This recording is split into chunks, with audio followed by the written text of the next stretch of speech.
Hello students, I'm Meenakshi Vyani. Today I'm making a different video. एक mensuration का video बना रही हूँ स्पेशली अपने बच्चों के लिए जिनको बहुत मुश्किल हो रही है इस लॉकडाउन फेज के दौरान कि वो नहीं आ पा रहे मेरे पास पढ़ने के लिए या उनको बहुत मुश्किल हो रही है. मैं अपने सारे प्यारे प्यारे बच्चों के लिए एक mensuration का वीडियो बना रही हूँ. And especially this mensuration video will be helpful to class 10, class 9 as well as 7, 8. Her class के लिए ये बेनिफिशियल है, इसलिए एकदम स्पेसिफिकली मैं इन बच्चों के लिए ये वीडियो बना रही हूँ और उनकी बहुत सारी रिक्वेस्ट आई हैं, बहुत सारी कॉल आई हैं इसलिए. So please do like share and subscribe my channel if you like my video and if you understand it. पहले मैं आपके कुछ लॉजिक्स क्लियर करती हूँ, उसके बाद मैं आपको ये वीडियो कंटिन्यू करके बताऊंगी. सबसे पहले आप ये देखिए, किताब से हम करेंगे, हम अपने क्वेश्चंस करेंगे, बट पहले कुछ चीजें आप सीखिए. मान लीजिए ये एक आपके पास में बॉक्स है, ठीक है. ये क्या होता है? ये है लेंथ, ये ब्रेथ. सिमिलरली ये भी लेंथ और ब्रेथ. तो मेरे पास कितनी लेंथ ब्रेथ हुई? एक क्यूबॉइडल बॉक्स या क्यूबिकल बॉक्स के अंदर में क्यूबॉइडल लीजिए, क्यूबॉइडल बॉक्स में 2 लेंथ ब्रेथ होती है. अब ये देखिए, ये क्या थी? ब्रेथ थी. ये क्या है? हाइट है. तो एक ब्रेथ हाइट यहाँ है, एक ब्रेथ हाइट यहाँ है, तो 2 ब्रेथ हाइट है. और ये क्या है? लेंथ और ये हाइट. तो एक लेंथ हाइट यहाँ है, एक लेंथ हाइट यहाँ है. इसीलिए जब हम एक क्यूब का टोटल सरफेस एरिया लेते हैं तो टीएस से यानी कि टोटल सरफेस एरिया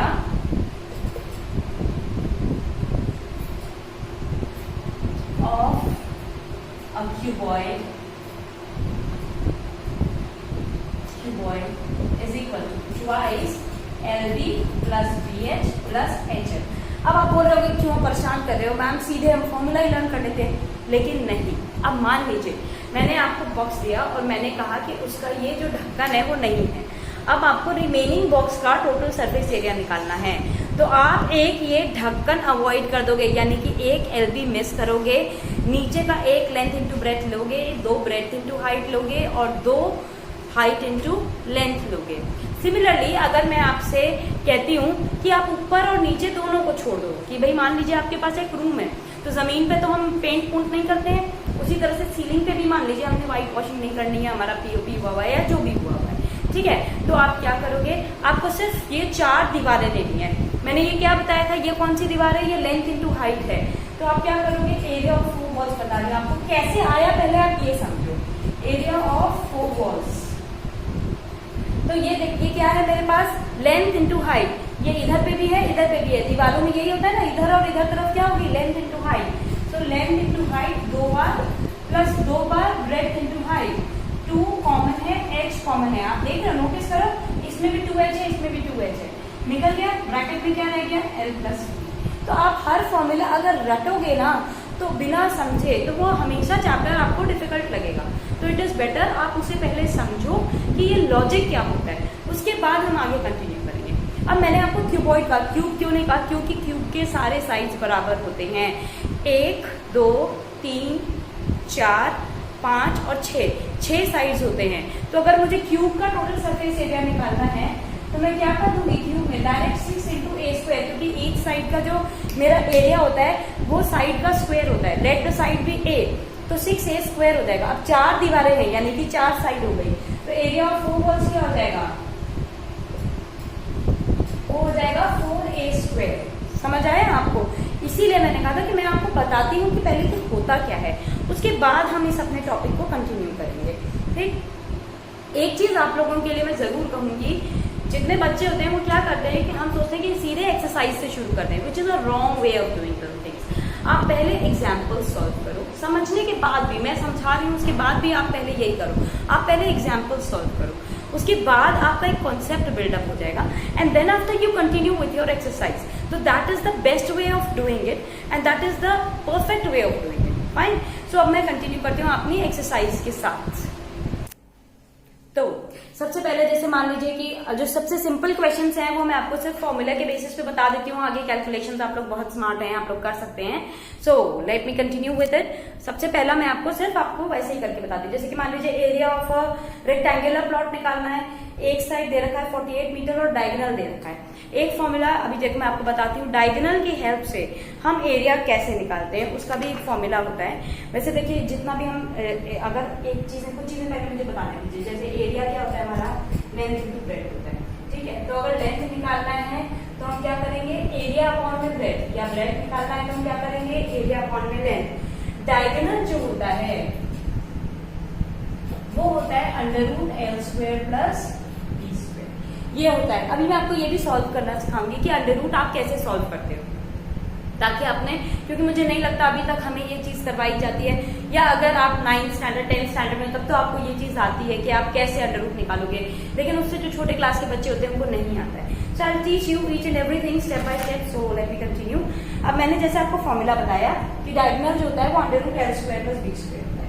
अब अपने को क्या दे रखा है, एरिया ऑफ रेक्टेंगुलर पॉट निकालना है और उसका one side of which is 48 metre और डायगोनल 50 मीटर है। एक साइड अगर 48 दे दिया, ये है 50, ठीक है, इज इक्वल टू एक साइड, मान लीजिए लेंथ मुझे दे दिया इन्होंने 48 मीटर, तो किसी भी चीज को एक 48 का स्क्वायर प्लस b का स्क्वायर। अब अगर ये अंडर रूट हटाना है तो हम क्या करते हैं, स्क्वायरिंग बोथ द साइड्स। जब मैं स्क्वायर करती हूँ तो ये मेरा अंडर रूट जो होता है वो हट जाता है। ये क्या हो गया, 5 5 2500 इज इक्वल टू 48 का स्क्वायर प्लस b का स्क्वायर। अब देख रहे हो मेरा ये हट गया है, अंडर रूट यहाँ से हट जाता है। अब 48 का स्क्वायर क्या होता है, 48 का स्क्वायर था 2304। सो यहाँ कर देती हूँ उसके आगे question. So 2500 minus 2304 is equal to b का स्क्वायर। फाइन, तो इसको हम क्या करेंगे, इनको माइनस करके क्या आएगा, 2500 minus 2304 196 is equal to b का स्क्वायर। अब जानते हैं जब हम ये स्क्वायर हटाते हैं तो हम ये लिखते हैं b इज इक्वल टू √196। जब मुझे यहाँ अंडर रूट हटाना था तो मैंने स्क्वायर किया, स्क्वायर हटाना है तो मुझे अंडर रूट करना पड़ता है, ठीक है। तो b इज इक्वल टू √196। अब कुछ या तो याद रखिए, क्योंकि 196 को आप कैसे सॉल्व करोगे। चलो मैं आपको प्राइम फैक्टराइजेशन से ये चीज बताती हूँ, लेकिन कई होते हैं जैसे खुद ही प्राइम नंबर्स के जो स्क्वायर होते हैं उनको निकालना मुश्किल हो जाता है। तो आप 196 को बहुत इजीली कर लोगे। 196 देखो आप कैसे करोगे, 2 के टेबल में जाएगा, 2 9 18, ठीक है, और 2 8 16, 2 4 8, 2 9 18, 7 7 49, 7 1 16। अब अंडर रूट का मतलब ये होता है 2 में से 1 निकलता है, 2 पेयर में से 1। अगर कोई रह गया है तो कोई बात नहीं, आप उसे छोड़ो। अब इनको हम क्या करते हैं, मल्टीप्लाई कर देते हैं, 7 2 14, तो अंडर रूट b कितना आ गया, 14। अब तो अगर लेंथ पता है, length is equal to 48, breadth is equal to 14, तो एरिया तो अपने आप ही आ जाता है ना, area is equal to length into breadth होता है, यानी कि 48 इंटू 14 जो भी आएगा आपको वो आंसर होगा। सो यहाँ तक आपको क्लियर हो गया है कि भाई ये कैसे करना होता है, इसमें अंडर रूट का क्या मतलब होता है, हम उसे कैसे समझते हैं, ठीक है। अब मान लीजिए आपको रेशियो में दे दिया, सबसे ज्यादा खतरनाक पता नहीं क्यों लगता है बच्चों को, रेशियो में दे दिया भी जाता है तो हमें ना उसको x करके दे देना चाहिए। मान लीजिए आपको l/b, length is to breadth जो है वो 4:3 के रेशियो में दिया गया है, तो लेंथ क्या हो जाता है मेरे पास 4x और ब्रेड्थ क्या हो जाता है 3x हो जाता है। और हमें मान लीजिए एरिया दे रखा है, area is equal to l into b, ये हमें पता है हमारा फॉर्मूला। एरिया हमें क्वेश्चन में गिवन है 1728 is equal to 4x into 3x, तो 12x square is equal to 1728, तो x स्क्वायर क्या हो जाएगा 1728 डिवाइडेड बाय 12, सो 12 12 52, 12 4 48, 12 4 48, 144। देखिए मैंने आपके सामने ये सॉल्व करके दिखाया, मैंने कुछ भी नहीं है, मेरे पास सिर्फ एक बुक है, मैंने कहीं से कुछ करा नहीं है। आपको भी अपने कैलकुलेशंस को थोड़ा सा स्ट्रॉन्ग करना चाहिए। वैसे तो आप 2 से काट सकते हो, फिर उसके बाद आप 3 से काट सकते हो, अल्टीमेटली 144 आएगा। तो अब 144 अभी मैंने आपको बताया है कि x को हम क्या लिखेंगे, अंडर रूट 144। अंडर रूट के लिए हम क्या करेंगे, वैसे तो 12 टाइम्स 12 इज 144, तो ये 12 का स्क्वायर होता है। कुछ स्क्वायर पेपर में थोड़ा कैलकुलेशन फास्ट करने के लिए it's better to learn them, but still I will tell you how did I calculate 144। 2 7 14, 2 2 4, 2 3 6, 2 6 12, 2 18 36, 2 9 18, 3 3 9 and 3 1 3।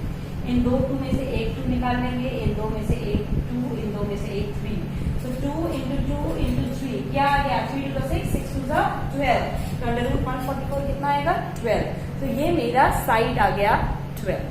Okay, I hope it is clear to you till now.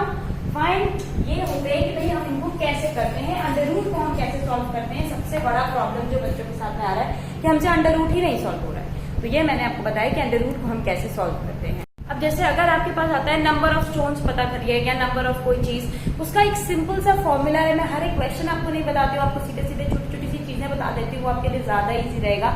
कभी भी आपको मान लीजिए नंबर ऑफ स्टोन्स जो कि रिक्वायर्ड होगा किसी भी पेवमेंट को बनाने के लिए या एक रूम के फ्लोर को बनाने के लिए कितनी नंबर ऑफ टाइल्स लगेगी, तो हमेशा हम क्या करते हैं, नंबर ऑफ ब्रिक्स या टाइल्स या जो भी हमें निकालनी है उसके लिए हम क्या करेंगे, area of floor divided by area of each tile, ये कर दीजिए। क्या area of number of BRICS है तो एरिया ऑफ ईच ब्रिक आप कर दीजिए, तो आपके पास में इसका आ जाएगा। जैसे एक क्वेश्चन है हमारे पास में, हमें वरांडा बनाना है। अब veranda is 40 metre long 15 metre broad, तो एरिया ऑफ वरांडा क्या हो जाएगा 40 इंटू 15, और उसको हमें डिवाइड कैसे करना पड़ेगा, इन्होंने कहा है कि हमें स्टोन से इसको वो करना है, और स्टोन्स का मेजरमेंट जो है वो 6 डेसीमीटर बाय 15 डेसीमीटर है। अच्छा एक चीज ध्यान रखिए, ये मीटर में है, ठीक है, तो आपका ये भी या तो मीटर में होगा या आप इसको भी डेसीमीटर में कन्वर्ट कर दीजिए। सो आपका वो जो रूल होता है मिली सेंटी डेसीमीटर, तो अकॉर्डिंगली आपका यहाँ पे इन्होंने जो दिया है 6 डेसीमीटर एंड 5 डेसीमीटर, तो it can be written as 0.6 and 0.5, तो इसका ये एक 10 ऊपर और इसका ये एक 10 ऊपर, so 5 times 2 is 10, now 3 2s are 6, 3 5s are 15, 2 and 2 gets cancelled, तो ये क्या आ जाएगा 5 4 20 और 2 जीरो और है मेरे पास, यानी कि 2000 जो है आपके स्टोन्स या ब्रिक्स जो है ये लगेंगे आपके पेवमेंट को बनाने में। This is the method how we do it, ठीक है। अच्छा अगर मान लीजिए आपको ये देखा कि कॉस्ट ऑफ कारपेटिंग रूम कितना पड़ेगा, तो रूम का एरिया निकालिए और उसके बाद में आप उसका उससे मल्टीप्लाई कर दीजिए जितना आपका जो रेट दे रखा है। मान लीजिए आपको रेट नहीं दिया, इन्होंने कहा कि एक रूम है जिसकी लंबाई दे रखी है, चौड़ाई दे रखी है 80 पर मीटर, जैसे cost of carpeting a room of 15 metre long and carpet width 75 centimetre. Fine, carpet की विड्थ दे दी हमें नहीं पता कि कारपेट की विड्थ दी है और रूम की सिर्फ लेंथ दी है, अब उसकी भी विड्थ पता करनी है, लेकिन हमें रेट दे रखा है कि हमारा जो रेट पड़ता है पर मीटर का, पर मीटर या पर मीटर स्क्वायर से हमें ये पता चलता है कि हमें क्या लेना है, पेरीमीटर या एरिया। पर मीटर है तो इसका मतलब पेरीमीटर लेना है, और अगर पर मीटर स्क्वायर है तो इसका मतलब मुझे एरिया लेना है।